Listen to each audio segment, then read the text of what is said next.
ስራ ውለሽ ድክም ብለሽ ነው የመጣሽው። አለቃሽ ንዝንዝ አርጎሻል ወይ ንዝንዝ አርጋሻለች፣ ወይም ደግሞ ሰው ቤት ነው የምትሰሪው፣ ማዳምሽ ጭቅጭቅ ስታረግሽ ነው ያለችው፣ ወይም ደግሞ ከልጆች ጋር ነው የምትይው፣ ልጆችሽ ርብሽ አርጎሻል፣ ልክ ልጆቼ እንደሚያደርጉኝ።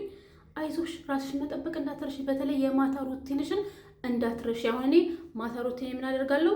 ፀጉሬን ቅባት እቀባለሁ፣ ከለር ስላለው ቅባት እቀባለሁ።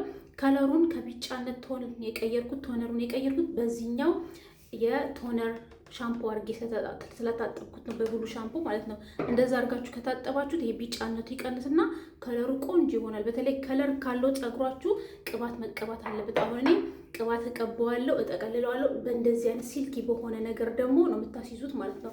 እንደዚህ መጠቀም አለባችሁ። የምትጠቀሙበት ሻሽ ደግሞ እንደዚህ መሆን አለበት ማለት ነው። ይሄ እንትኑ ማታቆታላችሁ። እንደዚህ አድርገሽ ፊትሽን ጥጥጥጥጥም ቀን የዋለው ሜካፕ አሁን እኔ አነሳዋለሁ። ይሄ ሜካፔን ጥርቅርቅ አድርጓል በኮኮናት አድርጌ። ከዛ የማታ ሩቲኔ ሳላደርግ አልተኛም። ልጆች ይነዝኑዝኝ፣ ስራ ይድከመኝ፣ ምን ይብል በቃ የማታ ሩቲኔን አልተውም። ስለዚህ የኔ ቆንጆ ተነሽና የማታ ሩቲንሽን ውሰጂ፣ ቫይታሚንሽን ውሰጂ። እሺ የኔ ቆንጆ በጣም ነው የምወዳችሁ፣ በጣም ነው የማከብራችሁ። አሁን አብረን ተነሽ፣ አብረን እናድርገው። እሺ